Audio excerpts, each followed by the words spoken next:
Hi friends, ಇವತ್ತಿನ video ಮೂಲಕ ತುಂಬ ಸುಲಭವಾದ ವಿಧಾನದಲ್ಲಿ ಅಷ್ಟೇ ರುಚಿಯಾಗಿ ತರಕಾರಿ ಪಲಾವ್ನ ಯಾವ ರೀತಿ ಮಾಡೋದು ಅಂತಂದ್ಬಿಟ್ಟು ತೋರಿಸ್ಕೊಡ್ತಾ ಇದ್ದೀನಿ. ಸೊ ಈ ವಿಧಾನದಲ್ಲಿ ಈ ರೀತಿ ತರಕಾರಿ ಪಲಾವ್ನ ಮಾಡಿ ನೋಡಿ, ಖಂಡಿತ ನಿಮಗೆ ತುಂಬ ಅಂದರೆ ತುಂಬ ಇಷ್ಟ ಆಗುತ್ತೆ, ಅಷ್ಟು ರುಚಿಯಾಗಿರುತ್ತೆ. ಸೊ ಹಾಗಾಗಿ ಬನ್ನಿ ಇವಾಗ ಲೇಟ್ ಮಾಡ್ದಿರಾ ಈ ತರಕಾರಿ ಪಲಾವ್ ಯಾವ ರೀತಿ ಮಾಡೋದು ಅಂತಂದ್ಬಿಟ್ಟು ನೋಡೋಣ. ಪಲಾವ್ ಮಾಡೋದಕ್ಕೆ ಅಂತಂದ್ಬಿಟ್ಟು ಮೊದಲು ಅಕ್ಕಿನ ನೀಟಾಗಿ ವಾಶ್ ಮಾಡಿಕೊಂಡು ನೆನೆಸ್ಕೋಬೇಕು. ಸೊ ಹಾಗಾಗಿ ನಾನಿಲ್ಲಿ ಬೌಲಲ್ಲಿಗೆ 1 ಗ್ಲಾಸ್ ಆಗುವಷ್ಟು ಬಾಸ್ಮತಿ ರೈಸ್ ಹಾಕ್ಕೊತಾ ಇದ್ದೀನಿ. 1 ಗ್ಲಾಸ್ ಅಕ್ಕಿ ಬಂದು 250 ಗ್ರಾಮ್ ಆಗುವಷ್ಟು ಆಗುತ್ತೆ. ಸೊ ನೀವಿಲ್ಲಿ ಬಾಸ್ಮತಿ ರೈಸ್ ಬದಲಾಗಿ ರೆಗ್ಯುಲರಾಗಿ ನೀವು ಮನೇಲಿ ಯಾವ ಅಕ್ಕಿ ಯೂಸ್ ಮಾಡ್ತೀರೋ ಸೊ ಅದನ್ನೇ ತಗೋಬೋದು. ಸೊ ಈಗ ಈ ಅಕ್ಕಿ ಮುಳುಗೋಷ್ಟು ನೀರನ್ನು ಸೇರಿಸ್ಕೊಂಡು ಒಂದೆರಡು ಸಲ ಮೊದಲು ನೀಟಾಗಿ ವಾಶ್ ಮಾಡ್ಕೋಬೇಕು. ವಾಶ್ ಮಾಡ್ಕೊಂಡಿದ್ದಾದಮೇಲೆ ಈ ಅಕ್ಕಿ ಮುಳುಗೋಷ್ಟು ನೀರನ್ನು ಸೇರಿಸ್ಕೊಂಡು ಬಾಸ್ಮತಿ ರೈಸ್ ಆಗಿರೋದ್ರಿಂದ ಒಂದು 10 ರಿಂದ 15 ನಿಮಿಷ ನೆನೆಸ್ಕೋಬೇಕು.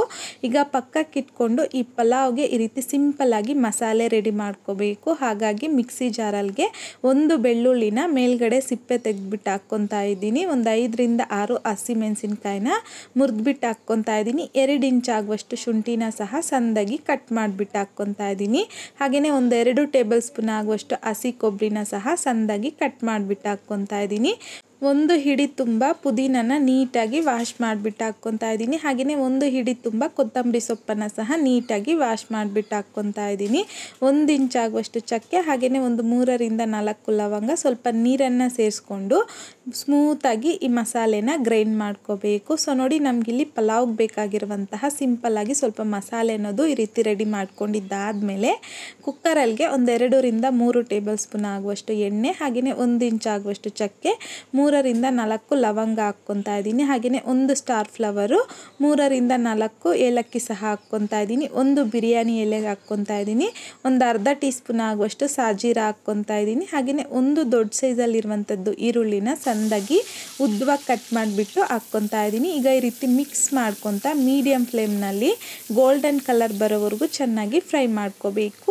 ಸೊ ನೋಡಿ, ಈ ರೀತಿಯಾಗಿ ಈರುಳ್ಳಿ ಗೋಲ್ಡನ್ ಕಲರ್ ಬಂದಾದಮೇಲೆ ನಾವಿಲ್ಲಿ ಮಸಾಲೆ ರೆಡಿ ಮಾಡಿ ಇಟ್ಕೊಂಡಿದ್ರಲ್ವ, ಸೊ ಆ ಮಸಾಲೆನ ಸಹ ಹಾಕ್ಕೊಂಡು ಮಿಕ್ಸ್ ಮಾಡ್ಕೊತಾ ಮೀಡಿಯಮ್ ಫ್ಲೇಮ್ನಲ್ಲಿ ಈ ಮಸಾಲೆನ ಚೆನ್ನಾಗಿ ಫ್ರೈ ಮಾಡ್ಕೋಬೇಕು.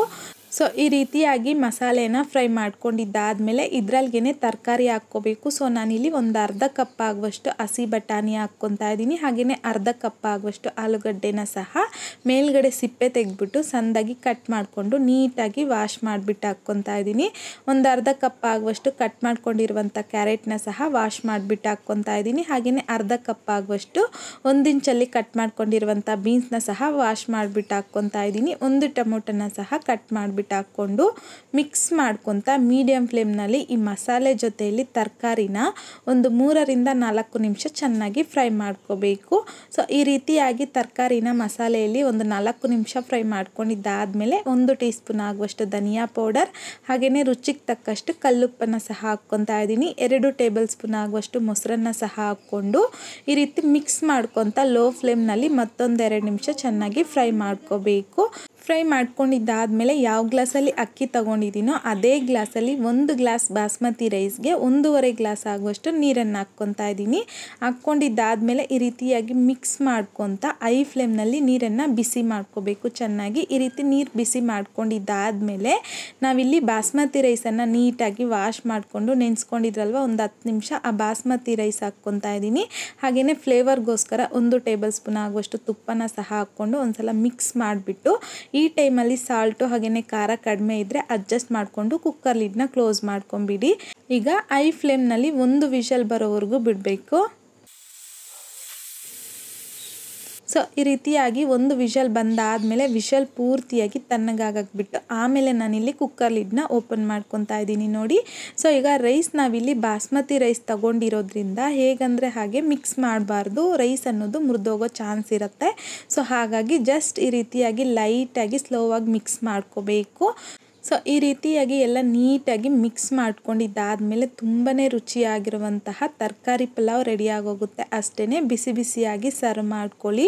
ಈ ತರಕಾರಿ ಪಲಾವ್ ಜೊತೆಗೆ ಕಾಂಬಿನೇಷನ್ ಆಗಿ ಮೊಸರು ಬಜ್ಜಿ ಇಲ್ಲಾಂತಂದರೆ ಕಾಯಿ ಚಟ್ನಿನ ಸರ್ವ್ ಮಾಡ್ಕೊಳ್ಳಿ. ಕಾಂಬಿನೇಷನ್ನು ಸೂಪರ್ ಆಗಿರುತ್ತೆ. ಸೊ ನಾನು ಇವತ್ತು ಈ ತರಕಾರಿ ಪಲಾವ್ ಜೊತೆಗೆ ಕಾಂಬಿನೇಷನ್ ಆಗಿ ಮೊಸರು ಬಜ್ಜಿನ ಸರ್ವ್ ಮಾಡ್ಕೊಂಡಿದ್ದೀನಿ. ಸೊ ಹಾಗಾಗಿ ಖಂಡಿತ ತಪ್ಪದಿರ ಈ ವಿಧಾನದಲ್ಲಿ ಈ ರೀತಿಯಾಗಿ ವೆಜ್ ಪಲಾವ್ನ ಟ್ರೈ ಮಾಡಿ ನೋಡಿ. ತುಂಬ ರುಚಿಯಾಗಿರುತ್ತೆ. ಟ್ರೈ ಮಾಡಿದ್ದಾದಮೇಲೆ ನಿಮಗೂ ಸಹ ಟೇಸ್ಟ್ ಹೇಗೆ ಬಂತಂದ್ಬಿಟ್ಟು ಮರಿದೇ ನನಗೆ ಕಮೆಂಟ್ ಬಾಕ್ಸಲ್ಲಿ ಕಮೆಂಟ್ ಮಾಡಿ, ಲೈಕ್ ಮಾಡಿ, ಹಾಗೆಯೇ ನಿಮ್ಮ ಫ್ರೆಂಡ್ಸ್ ಆ್ಯಂಡ್ ಫ್ಯಾಮಿಲಿ ಜೊತೆಗೆ ಶೇರ್ ಮಾಡಿ. ಮತ್ತಷ್ಟು ಈಸಿ ಆ್ಯಂಡ್ ಸಿಂಪಲ್ ಕ್ವಿಕ್ ರೆಸಿಪೀಸ್ಗೋಸ್ಕರ ದಯವಿಟ್ಟು ನೀವಿನ್ನೂ ನಮ್ಮ ಮೇಘಶ್ರೀಸ್ ಕಿಚನ್ ಚಾನಲ್ನ ಸಬ್ಸ್ಕ್ರೈಬ್ ಮಾಡಿಲ್ಲ ಅಂತಂದರೆ ಸಬ್ಸ್ಕ್ರೈಬ್ ಮಾಡಿ.